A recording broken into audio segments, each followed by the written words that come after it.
Then I realized he was right. Girls are XP waste. Oh, hey, conveniently placed, shady-looking individual for the purpose of storytelling. What's up, man? Dude, let me ask you something, brother. What is your favorite thing to do in all of RuneScape? I guess I'd have to say probably Theater of Blood, dude. I love it. What exactly do you like about it?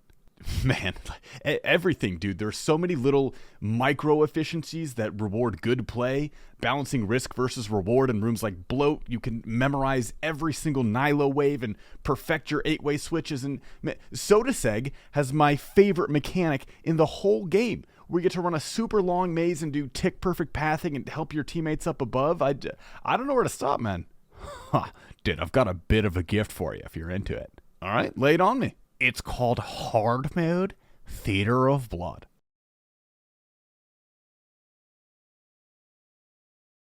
Okay, nice. I like a challenge. What's different about it? Buddy, you're gonna love this, bro. You know the blood spawns on Maiden? They're now invincible, and their trails never despawn. What? That's not fun. Oh, and Bloat, dude, the hands never stop, bro, and they fall faster. He can turn even more, bro. That sounds terrible. Nylo, dude! Good luck doing an 8-way switch on the boss, bro, because you get one shot if you try anything more than a weapon switch, and it's also impossible with a ping over 40. I honestly can't tell if you're joking. Sotetseg maze, bro, is a thing of the past. You get like 3 tiles now, and you're gonna like it. Okay, dude, stop. Just stop. This is one of the worst things I have ever heard. Why would I do this? Because, dude, you have a sponsorship obligation. Ah, you got me. Before we go any farther, guys, I would like to thank the sponsor for today's video, which is Factor. Now, if you haven't heard of Factor, they are a meal prep company that delivers fresh, never frozen, and chef-created meals directly to you. They're also designed with nutrition in mind, and those of you guys who have watched me for a long time know that health and fitness is a big part of my life, so I was excited when these guys reached out. There are a few reasons I really like Factor. Now, first and foremost is honestly just the sheer convenience of it.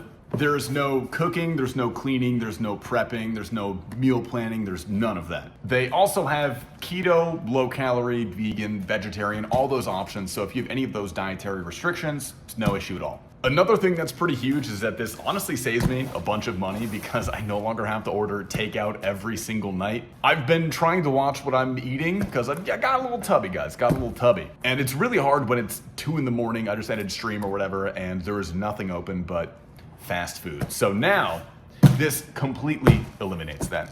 It is super easy for me to go find something nice and healthy right in my fridge. Last but not least is that it is super convenient for gamers like us. Gone are the days of grabbing a really unhealthy snack food when you just need some energy or something to eat. With Factor, you can very easily grab a pre-prep meal, or you can grab a pre-prep shake or something like that. It's super quick, super easy, and super healthy, so you can do that and not feel terrible afterwards and go back to your marathon RuneScape session if you're anything like me. Huge thank you to Factor for sponsoring this video and letting me do what I love for a living. Seriously, thank you guys. Use my link or go to go.factor75.com and use code POGTastyLife120 for $120 off. Back to your regular scheduled programming. That is right, ladies and gentlemen. Today we are going to be tackling arguably the most difficult group PVM challenge in Old School RuneScape, which is the hard mode Theater of Blood. Now, I've been working on a couple longer form videos for you guys, no spoilers, but I wanted to put out something a little bit sooner, and this is a video that I've wanted to make for literally ever. So, ladies and gentlemen, welcome to Hard Mode Theater of Blood, Sweaty Sunday.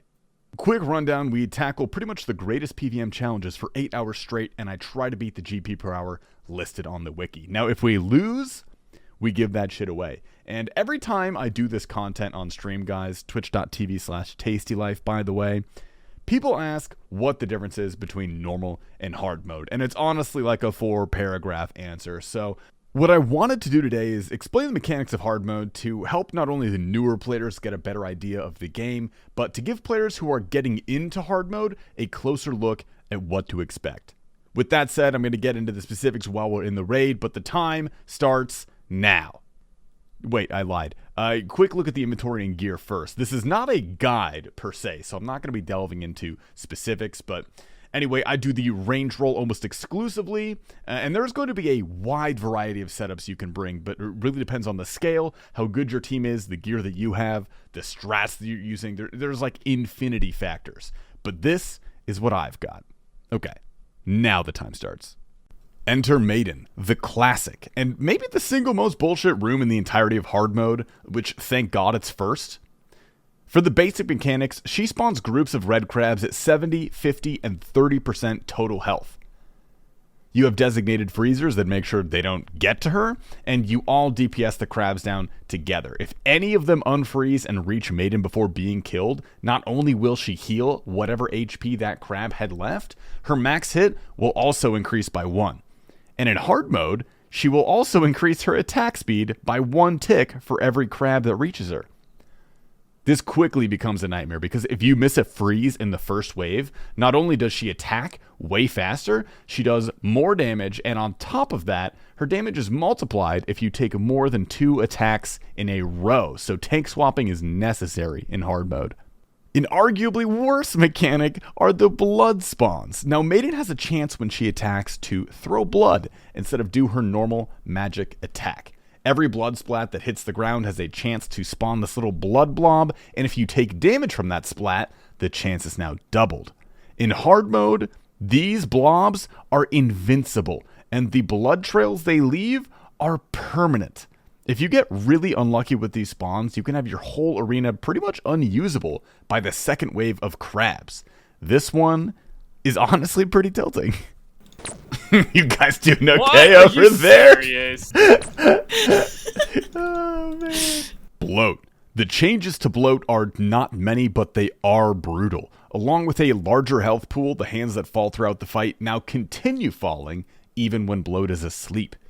He will also never walk, and he has the ability to turn multiple times per down. He can even immediately turn upon waking up, which has killed me so many times, and the shenanigans that your team can get up to in Bloat are always amazing. Check out these clips from our fine times during this challenge. Whoop! I don't know why else we would get so many fucking pets this Ma'am? Oh, jeez. I don't know what the fuck I'm clicking right now, but it is nothing good, bro. And I get hit by that too? Okay, it's not a good start, gamers. Okay. It's not a good start, gamers. Hey, it's not bad. I'm so far away, I'm fucking... PC, you were confusing the fuck out of him. I'm not telling him what to do, he's just following me. I don't know what to tell you, bro.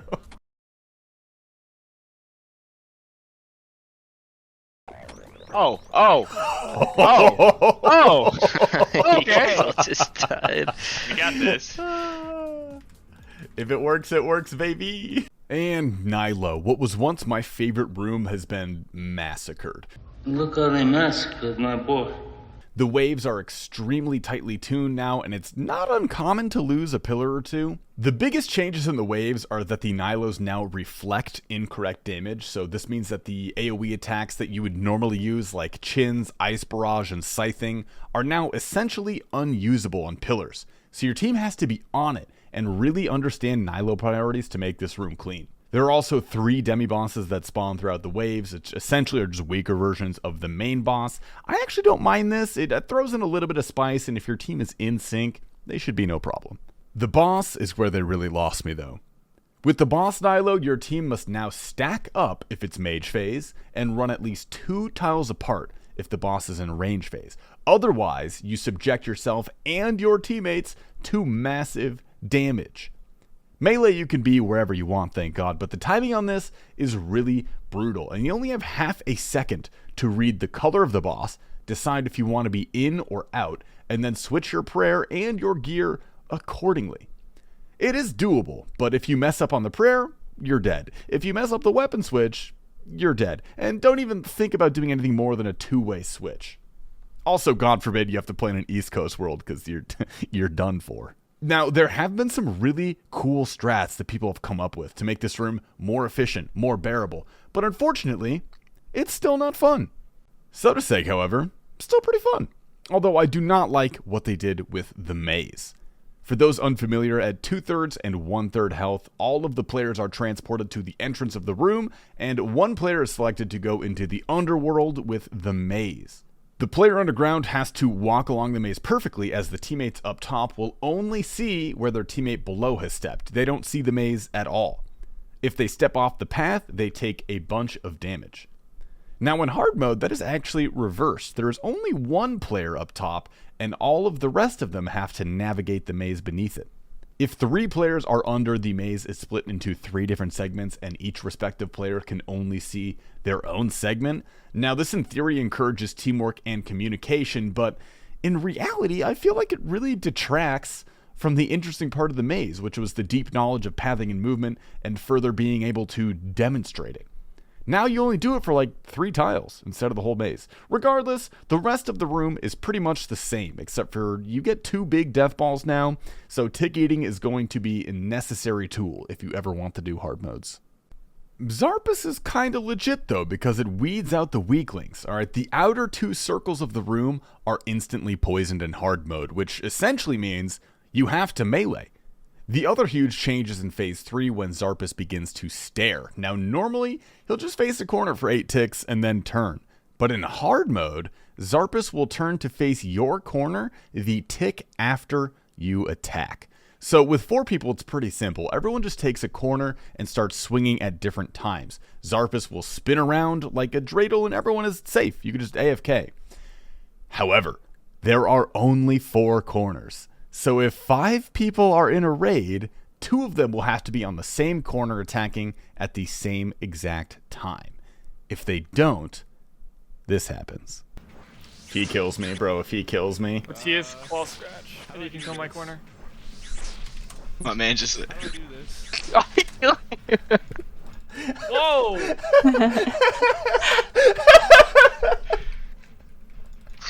Come on, man! Did it have to be me, bro? Did it have to be me? Yay!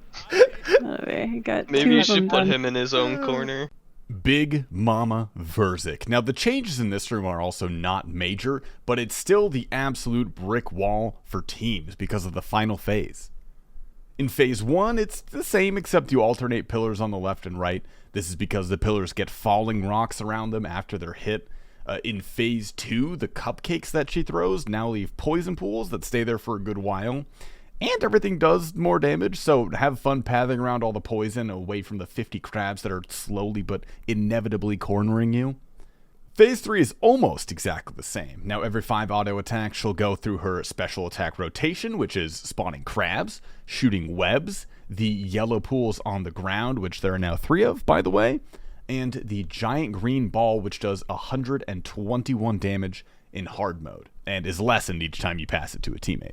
When she's under 20% health, she will summon a tornado for every player that will follow them around, and if it hits them, it deals half their health and damage and heals the boss for triple the damage dealt. Now, if it's nearly the same as normal mode, then why did I say it was such a brick wall? Well, the reason is pretty simple. When Verzik hits 5%, she heals all the way back up to 30%. Which means you have to deal with every single one of her special attacks while being chased by tornadoes. The pressure is high, a lot of the specials involve very careful movement and pathing, which is heavily restricted by the tornado now following you around. So what ends up happening is eventually she just heals like 8 times, and that makes the fight go so much longer, use so many more supplies, and give you so much more room for error. Phase 3 is really a test of skill. But I don't think it's unfair. And for all this hardship, what kind of rewards are we looking at? Well, the drop rate of purples is increased from 11 to roughly 13%, and on top of that, weapons are more common. The pet is more common, and we have access to 3 hard mode unique loots. There's the Holy Kit, which can be used to make the Scythe, Sangstaff, and Rapier look a little bit different. There is the Sanguine Kit, which is exclusively for the Scythe, and the hard mode Dust, which allows the normal top pet to be transmogged into every boss inside the theater. So, what should we expect here? Well, the only thing I actually want is a Holy Kit. It's the last thing that I need to complete hard modes once and for all, and in fact, if we get that, I will give away 50 mil because I'm that type of fella. So make sure to like the video to give me increased RNG because that's how that works. And it's definitely not for my own selfish purposes. The KC we're expecting is roughly 16, but I'll be honest, we only got 13 due to some wipes. Now, I could have just not included that and done a few more to make up for it, but that honestly felt dishonest to me and the challenge itself. And I wanted to show that even the turbo gamers that I was running with make mistakes. So we ended up with 13 KC. Did we get anything spicy? Roll the loot clips, baby. KC number 2. And we get literally nothing. Bam. Fuck. Nothing. Anything? Oh, fuck you, Ignoble. Ignoble got the holy kit, bro. Literally sniped. Literally sniped, man. Alright, congrats, Ignoble. My Atlanta. Easy. Easy peasy. Incredible gameplay. Yeah, that was terrifying. We made time, too. We actually made time. Alright. That's actually time. Oh, we have purple. there's a We actually have purple. purple. No way. Oh, fuck out of here. Is it Will's?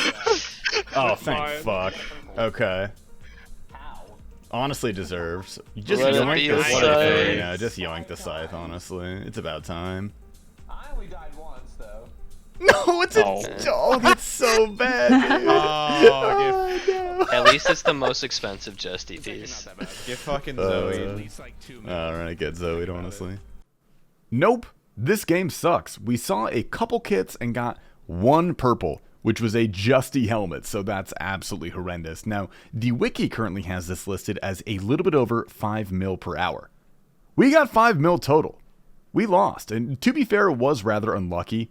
But anyway, guys, that'll be the end. Remember to drop the RSN in the comments, subscribe, like the video. I will see you next time. Oh, if you made it this far, I know I've proven myself via combat achievements, but some of the hardest and most interesting PvM challenges in the game remain untouched for me. How do you guys feel about solo Theater of Blood? Let me know. Stay tasty. Don't even think for a second, nigga, you might need a moment. You were only given one shot like a buzzer beater, but you stoned it. Brick house, brick house, brick house, brick house.